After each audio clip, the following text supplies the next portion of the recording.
Alessandra chooses to be in a marriage contract with the notorious Edgar after her father's death. She finds herself intrigued by his blunt honesty and amused by his disregard for social norms. Despite their agreement to keep their relationship purely transactional, a playful banter develops between them, leaving both curious about the hidden aspects of their personalities.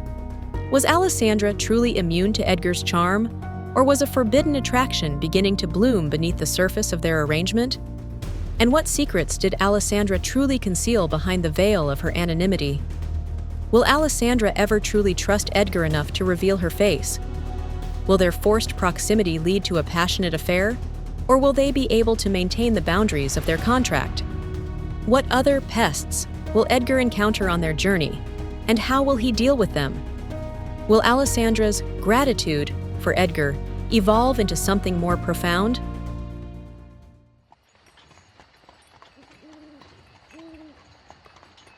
I feel sorry for the priest for disrupting his night just to wed us. I wonder how many couples have visited him late in the night asking to be wed without their friends and family by their sides, Alessandra said, looking out the window as they passed by homes she was unfamiliar with.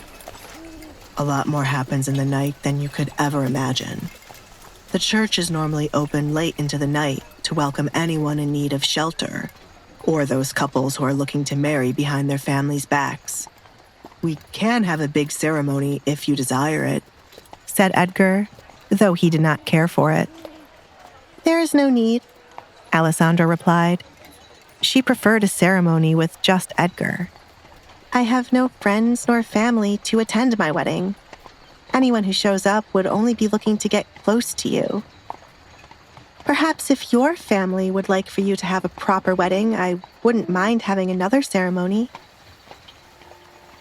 I would rather not have to spend my money feeding and entertaining guests in my home. How we get married does not matter to me. I thought every girl dreams of putting on a wedding dress and walking down the aisle. You would still get to dress up. We need our wedding portrait drawn to be hung up. Edgar made a mental note to look for one of the best artists in town tomorrow.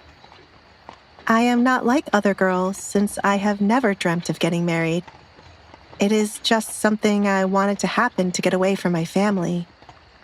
For a long time, she did not believe there would be anyone wishing to marry her, so she didn't waste time planning a wedding.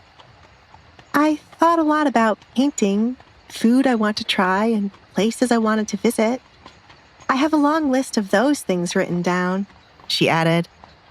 Pick one place you want to go, since we will have time to travel for our honeymoon. I have many homes across the kingdom we can stay in. We are close to the church. If we are lucky, there would be no one around to spread the news of our wedding before I make the announcement tomorrow. Edgar did not want anyone showing up at his home in the middle of the night trying to congratulate him. He wouldn't be surprised if the king sneaked out of the castle to confirm if the gossip was true.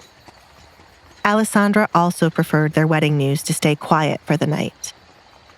She had a lot to digest, and the last thing she wanted was for people she did not know to visit her and Edgar. She was not in the mental state to prepare herself for the reactions to her being Edgar's bride.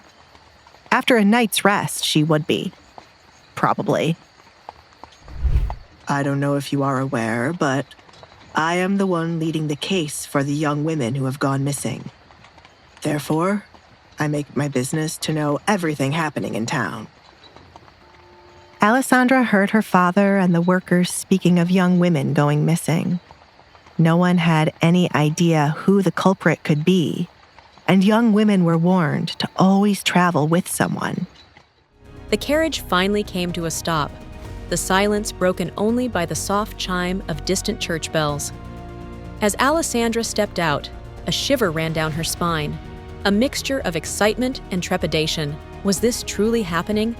Was she finally free from the suffocating grip of her past? But a chilling thought lingered in the air, a shadow against the moonlit night.